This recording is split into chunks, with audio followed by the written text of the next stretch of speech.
So they recovered some of the wreckage from that Titan submersible that distracted everybody from the Hunter Biden whistleblowing situation from last week. Oh, I'm sorry, the very tragic situation that captivated the world last week. Presumed human remains recovered from doomed Titanic submersible. Presumed human remains were pulled from the debris of the OceanGate submersible that imploded en route to the Titanic wreckage 10 days ago, the U.S. Coast Guard said Wednesday. All 5 people on board the Titan Sub died during the deep sea exploration. Well, actually, like an hour, 40 minutes after that, it lost communication and commenced its dive. And the United States Navy knew about it and didn't want to report it until, the most opportune time because, and this is going to be a through line for the video, never let a crisis go to waste. United States medical professionals will conduct a formal analysis of the presumed human remains that have been carefully recovered within the wreckage at the site of this incident. Yeah, what ended up killing them? Well, they were compressed horrifically, died instantly, thank God, the Coast Guard said in a statement. Which, yeah, there you have some of the wreckage. I think the only, some of the stuff that was recovered was the rear section, the nose cone, and then obviously, what you had right there. Other than that, that's about it.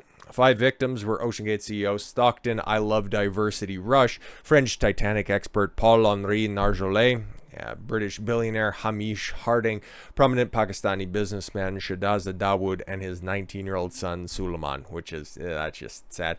Stockton, who was piloting the submersible, has since faced unwavering scrutiny for seemingly ignoring major safety concerns while charging wealthy tourists to pay $250,000 for each trip to see the famed ship that sank in 1912. Well, I don't know who's going to be answering those complaints because a dude's a little tied up being dead and all, and his company is shuttered. Coast Guard said it received debris and evidence of a seafloor at the site of the Titan catastrophe when the ship arrived in Canada Wednesday. Large chunks of the mangled wreckage were seen as it was hauled ashore by a crane from a recovery ship after it docked. The Marine Board of Investigations is expected to move the evidence aboard the Coast Guard cutter to the United States, where the MBI we'll figure out further analysis and testing, the Coast Guard said. I'm grateful for the coordinated international and interagency support to recover and preserve this vital evidence at extreme offshore distances and depths. Yeah, it'll be a very interesting case study into how the 50-year-old white guys are probably a little bit more competent than inspiring diversity women of color when it comes to engineering shit that is going to be diving some 14,000 feet below sea level. Just saying. The evidence will provide investigators from several international jurisdictions with critical insight into the cause of this tragedy. There is still a substantial amount of work to be done to understand the factor that led to this catastrophic loss of the Titan and help ensure a similar tragedy does not occur again. Yeah, exactly. You got to learn from these mistakes. And one of the craziest stories to come out in the past couple of days was somebody else who was supposed to be apparently, at least on the sub, maybe on that trip. It was Mr. Beast. Now, somebody who's been caught up in controversy, and of course, that right there, that's a guy who's a little bit too big to fail, unless, of course, he could be sidelined by a couple of different issues, but even still, the most subscribed to singular YouTuber, I think so. I think he surpassed PewDiePie at this point in time. Regardless, somebody who does some good stuff, he was offered the opportunity to go take a look at the Titanic wreckage and probably plot out his next grandiose stunt. Kind of like those people, and oh my god, there's some celebrities. I think one was Patton Oswalt, which shucks. I had those stories about, missing their flight the day of 9/11. This is what this kind of harkens back to. It says he decided to join submersible. Declined, not decided. He declined, right?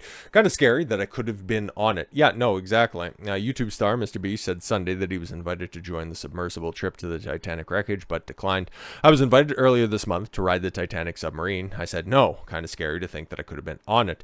Though he did not specify whether the invitation was for the fatal Titan trip that ended in a catastrophic implosion. Mr. Beast, whose real name is Jimmy Donaldson, hey, half of a good last name, shared a portion of a text from somebody asking him to join an exploration. Also, I'm going to the Titanic in a submarine late this month, the individual wrote. The team would be stoked to have you along. CNN reached out to a representative for Donaldson for comment, which he already made a comment on, and frankly, he doesn't need the smoke from CNN. You guys are just looking for a bigger platform to advertise on. Sorry state of media in today's day and age. And speaking of the sorry state of media. Holy man, this is like self-awareness on zero. Titanic is coming back to Netflix. Fucking what? Following Titan submersible disaster, leaving many infuriated. Yo, man. Speaking about 9/11, okay, I know, just a little... Trust me, this one makes sense. Talking about Hollywood for a second. A trailer for a film. It was the first Spider-Man film, right? Like, it prominently had, both World Trade Centers CGI'd. I think it was to have the Spider-Man logo and webbing, between the two towers there. They used that as promotional footage, but then after, the tragedy that happened, they ended up pushing back the release of the film. Because, there was some, tact left in the world. But now in 2023, oh, what's that? We had a very catastrophic event. And, oh, well, if the government was going to use it to run cover for a situation, we might as well profit off of this. Like I said, there's the through line. Never let a crisis go to waste. And Netflix, because they're down exceptionally bad when it comes to bleeding subscribers. Yeah, fuck it. Might as well put the, second or third most profitable film all time up there again? Yeah, no, that'd be a great time to run it. Hey, it's got good SEO right now. What the fuck, man? You cannot possibly be this shameless. Oh, wait. We're talking Hollywood after all. Come on now.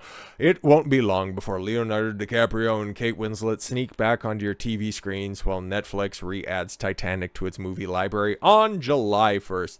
Now, okay, I also think this is probably just poor timing. I'm sure that there's probably contracts in place where this one gets released at that time, okay, because, this was probably already plotted out. It's probably a sheer coincidence, but I think if you talk to, James Cameron or whoever has the rights, it's like, can we just push it off for like a month and that'd probably be all right? No, it's just all systems ahead.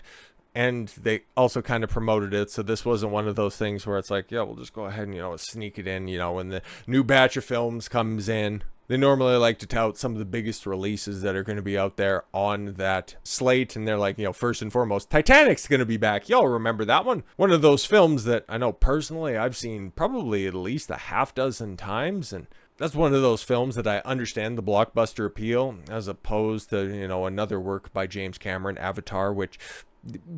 I don't understand it. It's like Hassan Piker streams. I don't get it. They're popular and have zero cultural imprint. But Titanic, I think probably the most memorable scene everybody remembers is that guy hitting the fin on the back after the ship breaks in half. God, man, that's such inadvertently hilarious. I don't know if it was inadvertent or not, but I'm getting lost in the weeds on this one. This is just poor taste personified.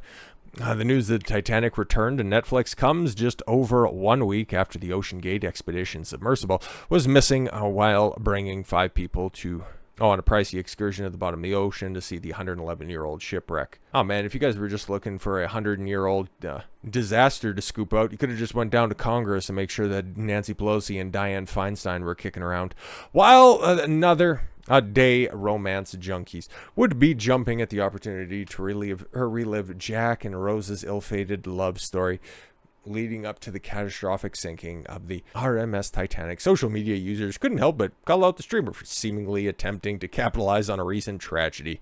Netflix marketing director, you know what could really capitalize on the tragic death of those people? Put the Titanic on Netflix for some easy cash, because $31.6 billion a year isn't enough revenue. Yeah.